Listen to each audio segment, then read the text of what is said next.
Kalau ancaman berdasarkan pasal yang kita dakwakan terhadap 6 tersangka ini, pasal yang didakwakan pasal 114 ayat 2, junto pasal 132 ayat 1 Undang-Undang 35 tahun 2009 tentang narkotika, atau pasal 112 ayat 2 junto pasal 132 ayat 1 Undang-Undang 35 tahun 2009 tentang narkotika.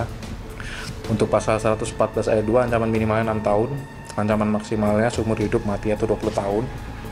Kalau pasal 112 minimal ancamannya 5 tahun, ancaman maksimalnya sama, seumur hidup mati atau 20 tahun. Sama, seumur hidup mati atau 20 tahun.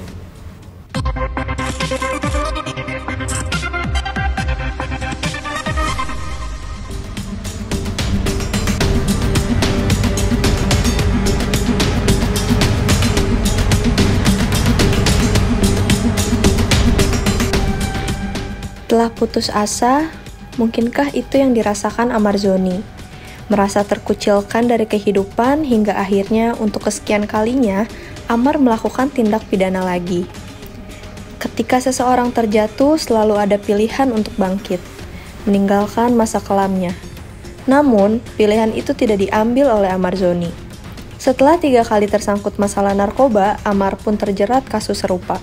Kali ini, dia pun diduga menjadi salah satu pengedar dalam rumah tahanan. Berikut ini penjelasan dari Dima Kejari, Jakarta Pusat. Jadi bisa saya sampaikan perkembangannya itu ketika tanggal 8 Oktober 2025, Kejari Jakarta Pusat itu menerima pelimpahan tersangka dan barang bukti dari penyidik Polri. Karena berkas perkara sudah kita nyatakan secara lengkap formil materialnya. Jadi pada tanggal 8 Oktober itu kita menerima penyerahan tersangka dan 6 tersangka dan barang buktinya seperti yang disampaikan tadi, tembakau sintetis dan narkotika golongan 1 lah.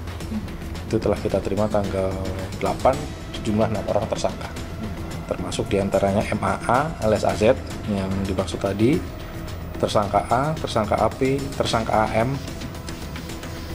tersangka ACM, dan tersangka MR. Tentunya berdasarkan berkas perkara perannya sudah kita ketahui. Nanti detailnya seperti apa itu akan kami ungkap di persidangan. Untuk perkaranya kemungkinan akan kita limpah minggu ini. Setelah perkara kita limpah, kita menunggu penetapan hakim. Setelah kita menerima penetapan hakim, nanti kita akan langsung sidang.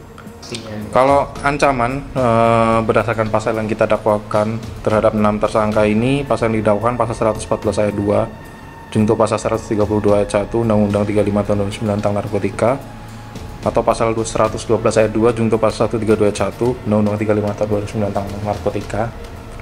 Untuk pasal 114 ayat 2 ancaman minimalnya 6 tahun, ancaman maksimalnya seumur hidup mati atau 20 tahun. Kalau pasal 112 minimal ancamannya 5 tahun, ancaman maksimalnya sama, seumur hidup mati atau 20 tahun. Sama, seumur hidup mati atau 20 tahun.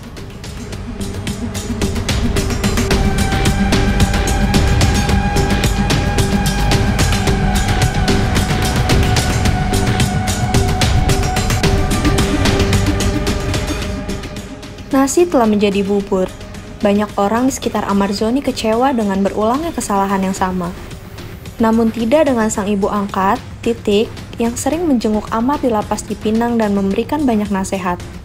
Bahkan, air matanya pun menjadi saksi betapa sang ibu angkat sangat peduli kepada sang anak, Amar Zoni.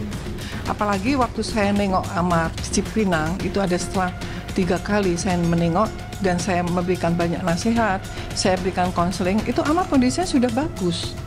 Maka ketika saya datang, dia cerita, menangis bagaimana dengan kondisi keluarga rumah tangganya yang sudah bercerai, orang tuanya yang meninggal, dan tidak ada lagi, dan adiknya juga tidak pernah menengok waktu itu. Dan saya ajak anaknya ketika kunjungan saya yang ketiga, adik-adiknya itu saya ajak supaya bisa bertemu mereka bertiga. Dan memang keluarganya itu baik. Kalau saya lihat Amar, bapaknya Amar juga termasuk orang yang bertanggung jawab bagaimana terhadap anak-anaknya. Tetapi ini yang merusak itu adalah lingkungan. Lingkungan yang tidak bersih, lingkungan yang tidak sehat, lingkungan narkoba yang terus mencari korban-korban. Jadi saya selalu mengatakan Amar ini adalah korban. Ya, pasti stres, kecewa, dan depresi. Jadi waktu yang masih di Jakarta Barat, saya tahu persis bagaimana proses proses hukumannya itu sehingga dia masuk sekarang ini, itu selama ini kan dia kan juga mengalami stres, mengalami kekecewaan, tapi sebenarnya dia udah ikhlas menerima apa yang dia perbuat untuk dijalani hukuman itu. Kemudian muncul lagi dengan hal seperti ini, tentu dia depresi. Kalau misalnya ada yang mau menerima Amar, itu harus disyukuri. Dia juga salah satu sebagai supporting sistemnya, ada yang diperlukan oleh Amar. Siapa yang peduli? Mungkin juga yang dianggap sekarang yang dekat dengan Amar itu ya tergugah hatinya untuk melihat apa yang terjadi pada Amar. Kayak saya, Amar juga bukan apa-apa saya, tapi saya pertama lihat Amar di kasusnya di Polres Jakarta Barat, itu sudah saya melihat bahwa Amar ini adalah korban. Ibu adalah ibu, saya minta ibu jadi ibu itu saya terenyuh. Dia bukan apa-apa saya itu loh. Jangan hukum, jangan hakimi orang yang penyalahguna narkotika. Jangan hukum, jangan hakimi orang yang penyalahguna narkotika. Mereka adalah korban. Maka saya bersedia untuk menjadi ibu angkat, karena saya akan bimbing dia sampai kapan dia bisa.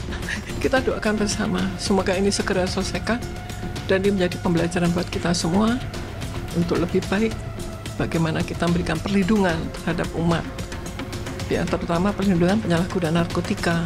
Jadi hukumnya, hukum penegakan hukum itu harus betul-betul diperhatikan dari hakim, jaksa ketika menjatuhkan suatu keputusan, lihat itu hukum-hukumnya itu. Narkotika sudah bagus, bahwa penyalahguna narkotika direhabilitasi, bukan dihukum.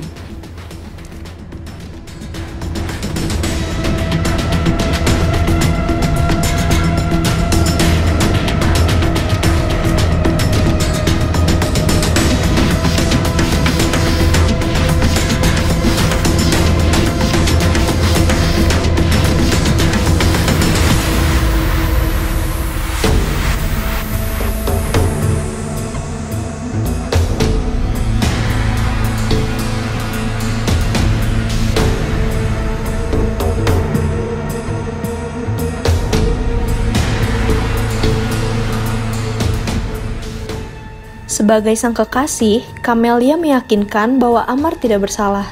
Saya akan dukung sampai masalah ini selesai. Bila akhirnya tidak berjodoh, yaitu takdir.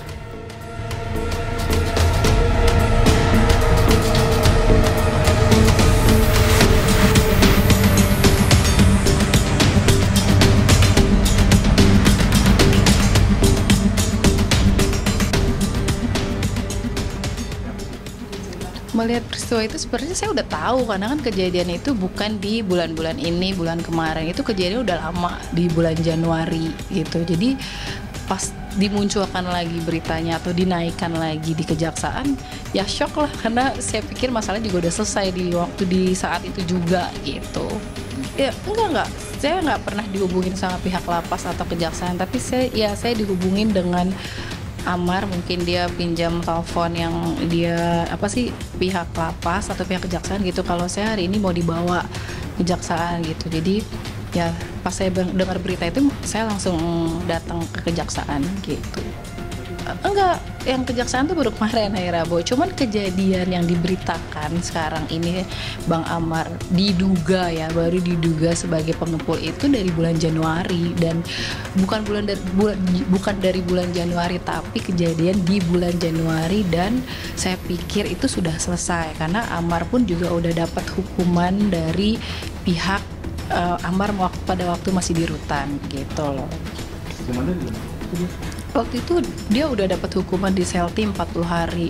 Dia tidak dapat hak-hak remisi. Nah, makanya saya pikir sudah selesai dan tidak ada pemberitahuan apa-apa lagi. Tiba-tiba Bang Amar dibawa kejaksaan Rabu lalu, ya shock lah gitu.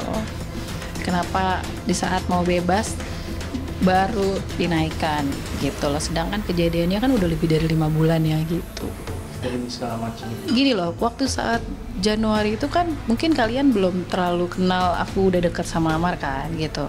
Emang waktu di Januari itu sudah ada hubungan sama Mbak Amar, cuma belum seintens yang setelah kalian tahu saya gitu, sama ada hubungan apa sama Bang Amar gitu. Jadi setelah kejadian itu Bang Amar tuh emang udah benar-benar berubah, saya bisa jamin itu. Apalagi setelah dia dipindahkan ke Lapas Cipinang itu jauh lebih berubahnya gitu, karena bapak-bapak di sana juga ngebinanya lebih baik lah. Amar juga banyak kegiatan di sana kayak studio musik gitu. Pokoknya saya sih lebih banyak perubahannya ketika Bang Amar dipindahkan ke Lapas Cipinang. Saya sih sangat yakin sekali ya kalau Amar itu nggak terlibat, tapi dia cuman sebagai pecandu sakit. Orang sakit tuh harus diobatin gitu loh, bukan ditaruhnya di tempat seperti itu gitu kan. Lagi-lagi saya juga sebagai dokter, kalau sakit harus apa ya, harus minum obat gitu loh. Jadi ya harus disembuhkan, intinya tuh tempatnya bukan di situ gitu loh. Jadi ya mudah-mudahan dengan kejadian kayak gini mata semua warga Indonesia jadi tahu ya gitu loh, kalau pecandu itu emang nggak pantas tempatnya di dalam penjara, menurut aku gitu. Shock lah, dia shock, saya shock, cuman apapun yang terjadi saya tetap support sampai masalahnya ini selesai gitu. Apapun yang terjadi, saya dan keluarganya Bang Amar tetap ada di samping Bang Amar buat support ini semua gitu loh. Nggak ada sih, aku nggak ngerasa ada pengorbanan di Bang Amar kok, nggak ada gitu. Dia juga banyak berguna kok buat hidup aku gitu loh, walaupun dia di dalam gitu ya. Jadi aku nggak ngerasa wah gue udah banyak pengorbanan gitu sama Bang Amar. Nggak ada kok. Di sini aku berdiri emang dari awal berdiri apa sih? Iya ingin bantu aja Bang Amar. Urusan masalah suka atau tidak itu kan urusan dari Tuhan, tapi emang awalnya niatnya ketika melihat Bang Amar ini orang baik kok, ini orang salah tempat atau gimana ya saya harus ngebantu dong buat ngerangkul dia. Untuk urusan perasaan ya itu beda lagi, itu mungkin kan datangnya dari Allah. Lagi-lagi saya selalu bilang itu datang dengan sendirinya gitu loh, nggak ada awal niat bagaimana nggak ada. Enggak loh, tetap loh, apapun yang terjadi, mau orang ngomong apapun yang terjadi, yang tahu Amar itu saya gitu loh. Jadi nggak akan ada mau masalah saya ninggalin kapok segala macam, enggak. Saya tetap support Bang Amar sampai masalah ini selesai. Tapi begitu selesai, kalau saya nggak jodoh, tapi ya itu udah urusan balik lagi takdir gitu. Cuma saya sebagai orang terdekatnya aja, saya sama adik-adiknya support banget. Untuk apalagi masalah ini masalah serius banget kan gitu. Jadi pasti Bang Amar butuh support, butuh dukungan gitu loh dari pihak-pihak orang-orang terdekatnya lah gitu. Candu itu kalau berubah emang harus dari diri dia sendiri, tapi kalau tidak didukung dengan faktor lingkungan, support dari keluarga, yang nggak akan terjadi dari 3 faktor itu. Kalau cuma satunya doang dari diri dia sendiri dalam lingkungannya masih ada narkoba segala macam, nggak akan bisa.